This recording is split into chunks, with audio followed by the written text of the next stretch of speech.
इस्लामाबाद में हमारी अपनी क़यादत को करीब से देखें। अगर वहाँ किसी पर आँच आती बिला लिहाज मजहब व मिल्लत हम डट जाते।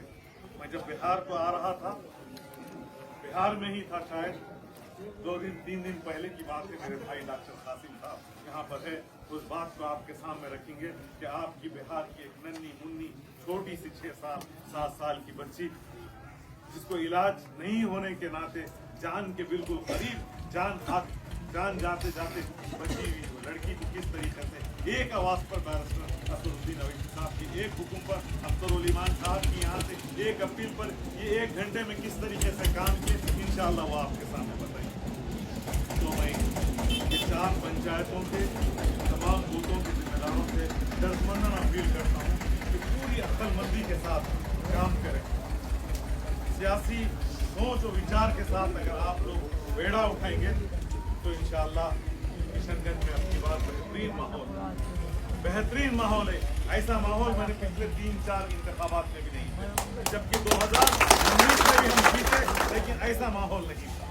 क्योंकि आज किशनगंज के नुक्कड़ों पर हम बैठ रहे हैं, बुजुर्गों के साथ बैठ रहे हैं, जिम्मेदारों के साथ बैठ रहे हैं, दानिशमंदों के साथ बैठ रहे हैं, तो उनके दिल में ये डर है कि आज जो कांग्रेस का प्रत्याशी आपके दरमियान में है, उसके साथ जो माफिया का टोला है, उस माफिया से डरे हुए, सहमे हुए। अगर खुदा न खास्ता अल्लाह ना करे नाउज़ुबिल्लाह 1000 मरतबा अगर ये जीत जाएगा तो इनका माफिया हमें जीने नहीं देगा।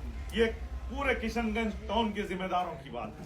दूसरी तरफ पोठिया बोलने की जरूरत नहीं है। पोठिया का आपका ये होनहार पढ़ा लिखा बेटा जो अलीगढ़ यूनिवर्सिटी से तालीम याफ्ता एडवोकेट है, बेबाक है, बेखौफ है, निडर है, हर मसले पर सबसे सामने रहकर आप लोगों के लिए आवाज बनकर लड़ रहा है, तो उनके साथ उनके बाप का जो तसीर भाई का काफी सियासी तजुर्बा, 40 साल का तजुर्बा उनके साथ है, 20 साल से जिला अध्यक्ष में वो है, काफी तजुर्बा एक तरफ उनके वालिद मोहतरम का है, तो दूसरी तरफ जवानी का जोश और जज्बा मजलिस इत्तेहादुल मुस्लिमीन के प्रत्याशी एडवोकेट शम्स आगाज का है।